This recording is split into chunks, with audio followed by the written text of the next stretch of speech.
Chrissy, and I am from the Chattanooga Public Library. And today, for our cooking week, we have a very special guest with us who's going to teach us all about the art of plating. So, special guest, introduce yourself. Hi, my name is Andy Hunter. I am a chef here in Chattanooga.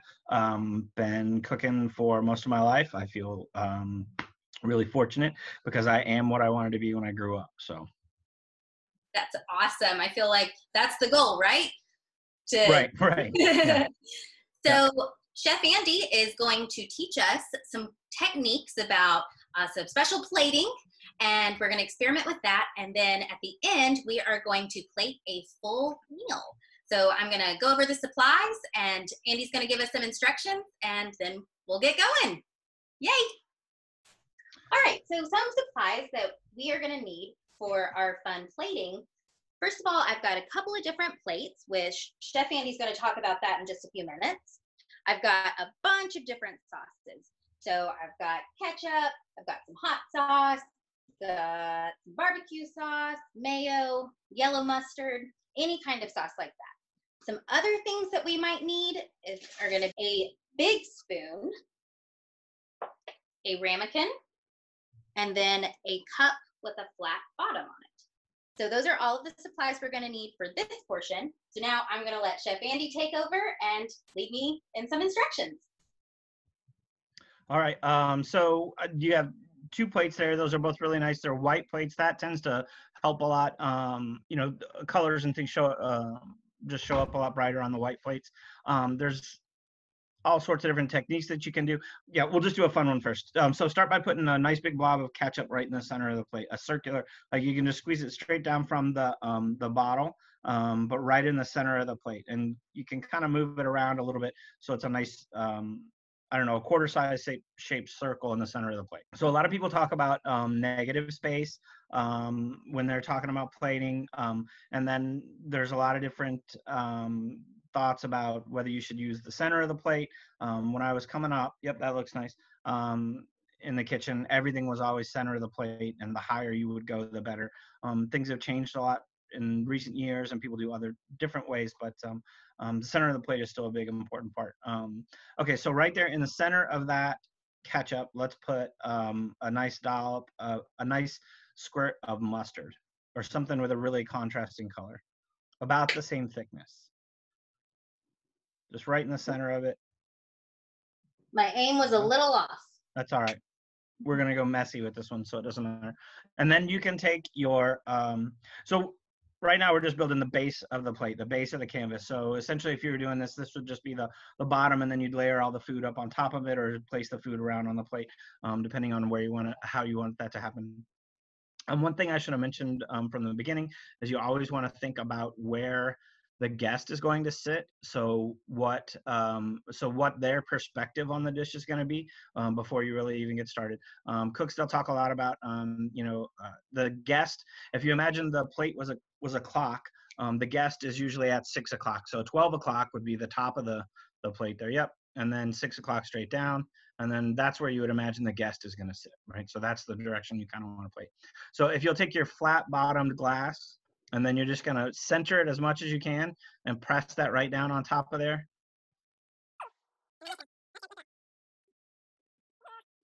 It's kind of a messy process. Yeah, so that's all right. The messy's not bad necessarily. So depending on the textures of the stuff, you'll get different lines there. And then if things are, you can kind of see it spreads the different sauces, the two different colors in different directions. No, Put a nice corn dog on top of that. Pretty cool. Another thing you can do, almost in the exact same vein, I don't know if you want to wipe that plate off, or you could even just leave that there. If you put, even as it is right now, put some ketchup, and you could put another thing of ketchup there and a little bit of mustard, just like you did last time, right on top of that. Yeah. All right, now you have your spoon there. So this one, so you'll want to be a little careful, and I guess we should tell the children at home to get permission for this one, but then you just kind of slap it with the back of the spoon. Let it kind of splatter a little bit all over the dish there. Okay. Don't make a mess. Oh, make a mess on the plate, but not in your house. See, there you go.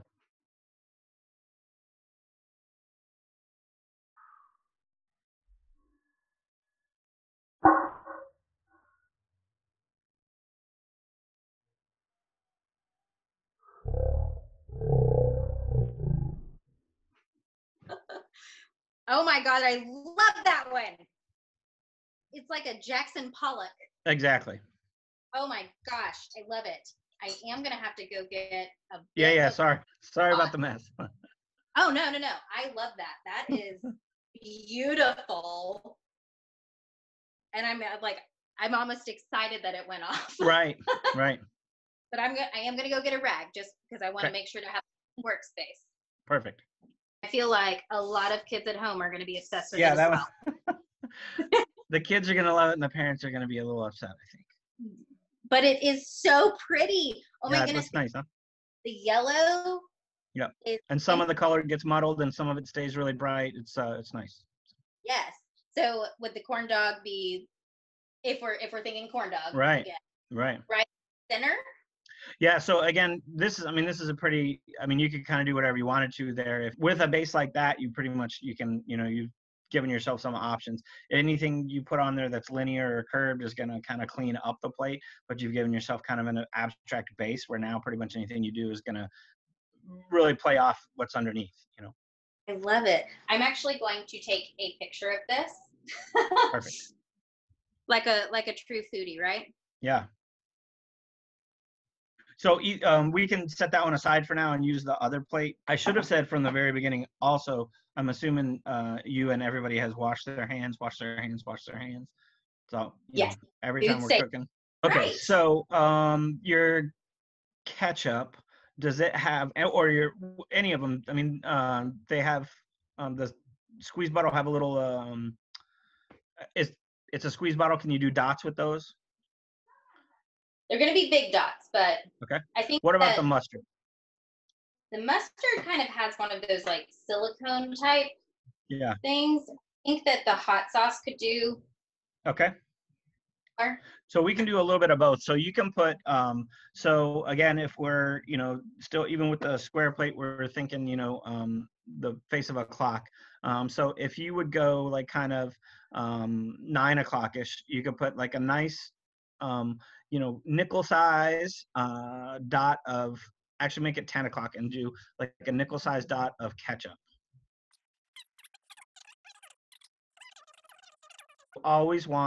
You never want to put anything on the rim of the plate. So that plate has a really nice rim. You can see where it's at and everything.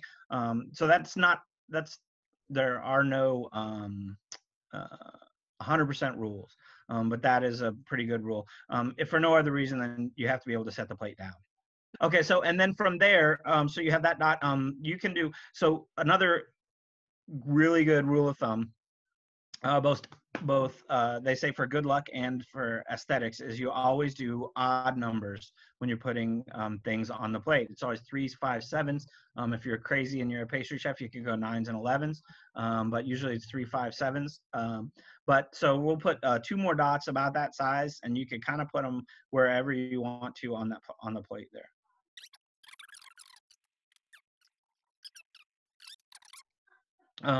So those are nice and in line, right? So you can take that, and then you can put, you have some choices about whether or not you want the rest of the plate to be lined up, or if you want things to be kind of all over the place. And then, so you have a good sized dots there. And then if you have one of your condiments that has a smaller tip to the squeeze bottle, just put some, why don't you do 5 dots wherever you like there. You can line them up. They could be right next to it, or you can put 5 dots kind of anywhere you want on the plate. Those are good dots. Nice, right? So, and then you have, again, you can keep things in line, or you can kind of move them all around, and you can you're building a framework of where you're going to put the rest of the food. So this plate, in particular, being long and rectangular, you might want to put everything on one side, kind of load one side of the plate, to draw somebody's eye to that side of the plate, and express, that there's so much, again, negative space on the other side. You know, it accentuates the things that are there when there's less on the other side, if that makes sense. So you have some contrasting colors there. Why don't on the other side of the plate, you just put a few same size ketchup dots, but don't line them up. Just kind of just put them however you'd like.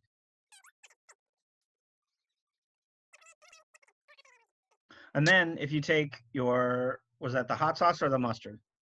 That was the hot sauce. Yeah, and then if you just put some random, do 7 dots random throughout there. Really on me. But that's all right though, because it makes it interesting. You can put a big dot of the hot sauce as well, to, you know, do to show different sizes, and or just to have the landscape be a little bit different throughout the plate. So if you were to kind of cover up the left hand side, the linear dots, and look at just the other side, right? So then it's an odd shape, but it's also, it goes back to kind of the abstract, like we did with the splatter or with the you know, so you have some different options there as far as you know, how you're going to make those things happen. I changed my mind. Right. So one of the things, if you go and when you're following your celebrity chefs and you're looking at their Instagram photos, and there's so many pictures where things look like they're just haphazardly put on there. And if you'll look at what you just did, I mean, really carefully, you put those things on there and they look a little bit haphazard. It's really hard to make things look like you didn't do it on purpose. Okay. So from there, let's just see what happens.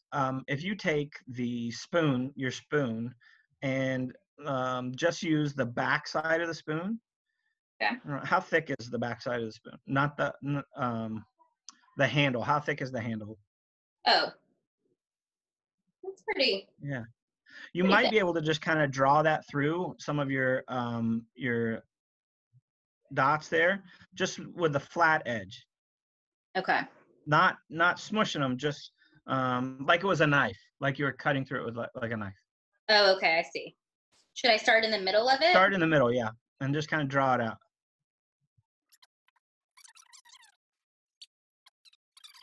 You know, it actually looks kind of cool with the 2 different methods there on there. But again, if you didn't have the dots on the right side of the plate, then you had, you know, just a big white canvas on the other side, and you decided to put whatever it was you were going to put there over with your lines. It would be pretty striking to have half the plate be white, and then these beautiful lines on the other side, you know, and that's your building block right there. That's your base of the canvas. Yeah. I like it. Yeah, it looks nice, doesn't it? Good job. You're like a pro. Yeah. All right. So pick a side and let's go barbecue sauce. We're going to be crazy. We'll go barbecue sauce. And you're just going to put like a nice big quarter-size dollop there. It's okay if it's kind of high. We're going to take our spoon afterwards. So just. This one doesn't have a. It's just. Oh, yeah. That's all right. So are you pouring that in the ramekin? Yes, but I have another one just in case. Okay, perfect. All right. So that's actually good. So what we'll do here then is get a nice spoonful of the barbecue sauce. Yeah. Right? And now, so when you put this on the plate, I want you to kind of pour it from the side, not the top, not the point of the knife, from the side. And I want you to kind of tap the plate a little bit with the edge of the spoon. Okay.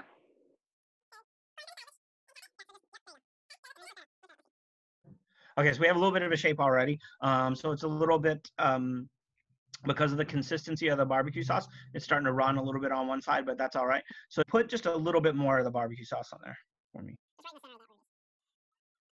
So one thing that's important to think about is that the spoon, it's not a paintbrush. Obviously, it's not a paintbrush, but you have different options on how you do it, right? Like whether you tap the plate with the spoon, that's going to change the way that the stuff comes off. Whatever ingredient you have on there comes off onto the plate. If you use the side of the spoon like we just did versus the tip of the spoon, the consistency of what it is that you're putting on there. But for example, if you just take mashed potatoes, right, and you can just take a big spoonful of mashed potatoes and just kind of, you know, shake it off onto the plate and have a blob. Or you can kind of shape the mashed potatoes on your spoon a little bit and then drop them from the side, and you'll get one shape that way. Or you can turn the spoon straight up and drop those mashed potatoes from the tip of the spoon, and then you'll get another shape that way with a little more height and a little bit of a point to it almost, if that makes sense. Yeah. Yeah. Okay. All right. So here we've got the barbecue sauce. The first thing I want you to do is take your spoon, the same one you just used, and just use the back of it, and you're just gonna kind of move that around, just gently touch it. You're just gonna move it around a little bit, and you can make a nice circle that way. One thing I probably should have said right from the beginning is that, like, all of this is so much fun, like the playing with all the different sauces and things like that. But the really important part, or one of the really important parts, is like it's got to taste good, right? So we're having fun with different condiments and sauces and things like that. But like barbecue sauce and ice cream don't really go together that well.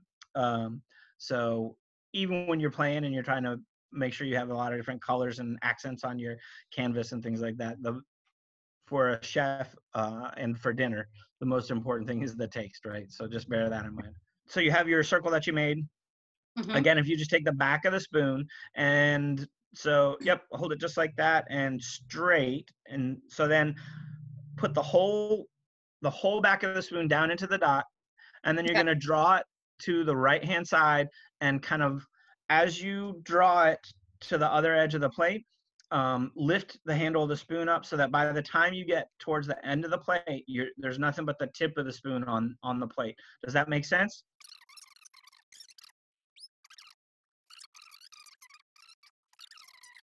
Okay. I like it. Yeah. Once again, got a little squirrely here, but I kind of like. That's all right. Squirrely's our theme. I like, yes, squirrely's my theme in life. Yeah. So then, again, when we're talking about contrasting and different things like that, so you could take a different colored sauce and put it right down the middle of your line there, or you could leave it just as it is.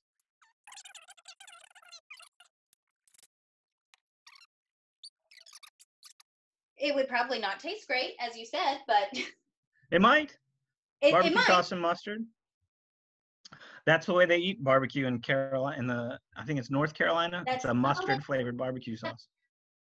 It's wrong, but I'm sure it tastes good. This might be my favorite thing ever. Yeah, it could be. Okay, and so then we can do a swoosh just like that on the round plate, and then you can work with the curve of the plate. It's essentially the same technique, but it just does something a little different.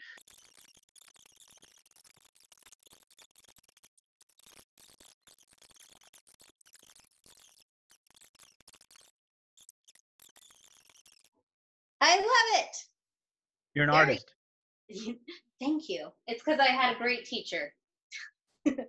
So now that we know some of these techniques, how would you feel about leading us in making a sauce that actually tastes good and then helping us plate a whole meal? That sounds great. Sounds like a lot of fun. Yay! All right, very good. So I'm going to go ahead and clean these plates off, and then we will get going on plating an actual meal. Okay, I'm gonna go wash my hands again. Yes. All right, so this is going to be my meal that we're gonna plate. So obviously at home, this is not gonna be your exact meal, but it's just an example. So I have some chicken here. I've got some sweet potatoes, some collard greens with orange bell peppers in them, and some quinoa. So I thought a really good sauce to make for my chicken would be honey mustard. So Chef Andy, can you teach me how to make some honey mustard? Absolutely, it's really easy. All right. So what all am I going to need?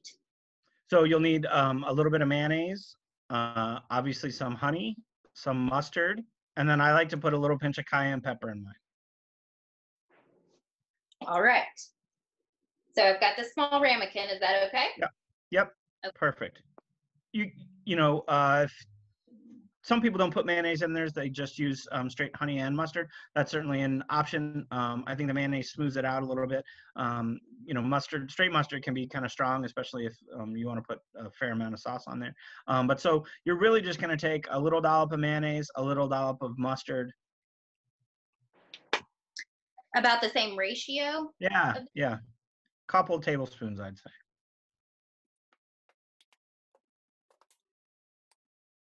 And you can use yellow mustard like you have there. You can use Dijon if you want to be fancy. Any kind of mustard will do. Okay. So And then now, you want to pour about half as much honey as you just did of the mayonnaise and mustard there. Half as much of one of them.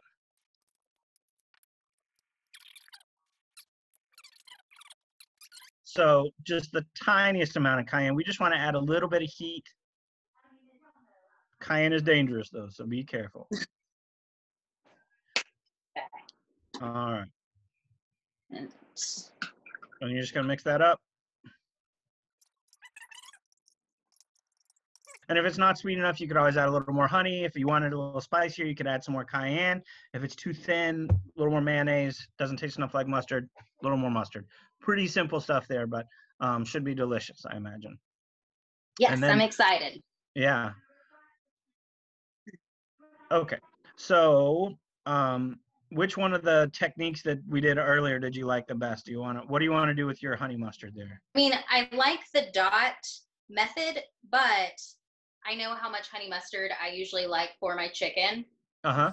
Thinking maybe like the swoosh. Okay. All right, so let's do that again, and we'll just follow again the rim of the plate, or not the rim of the plate, but the pattern you have there.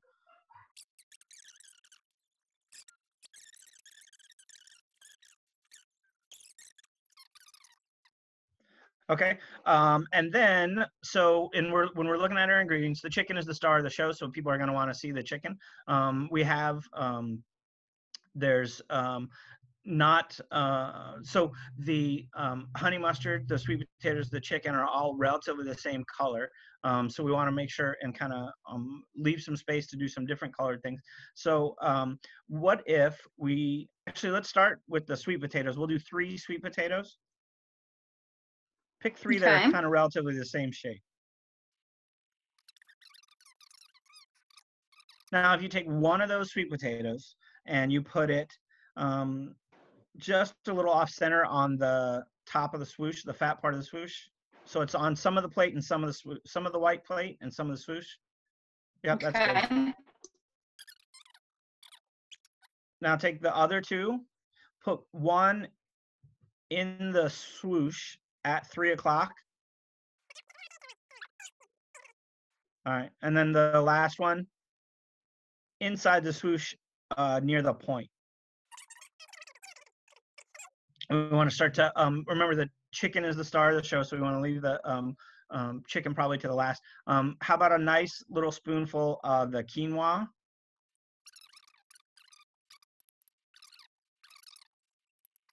All right, looks good. So then next we'll do some of the collard greens to add some color. So let's keep the orange peppers and the onions on the side. Just do greens and put some in between each of the sweet potatoes. I might have to use your fingers. You got clean hands. We just washed our hands. We just washed them. He says as he touches his hair.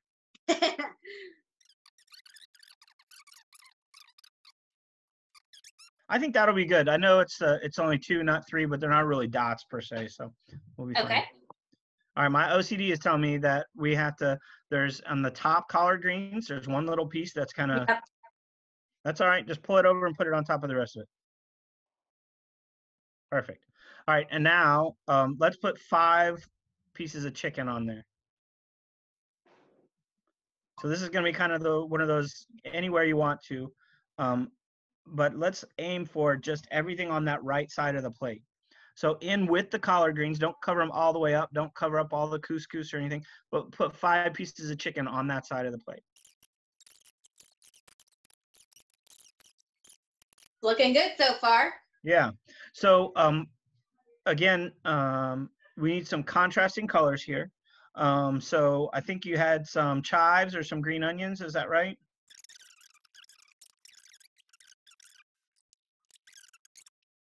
Just for fun, let's do. I don't care whether you do what. It's your call. Whether you want barbecue sauce or ketchup, but something a little brighter. Going with the And do ketchup. 5 dots, 5 small dots, right down the center. Start at 12 o'clock and end at 6 o'clock.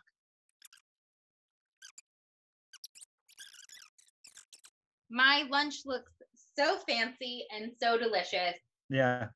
And it makes me want to dive in right this very second, but also I know that would be a little rude to eat it right in front of you. Well, I'm going to go make lunch myself now. yes. Chef Andy, thank you so much for taking time to go over all of these things with us. I'm so excited. I'm definitely going to take a picture of this to put on our Instagram. And I really hope that everyone at home, if you do this, that you do the same. So thank you so much. And thank you at home. We'll see you next time. Sounds good. Bye-bye.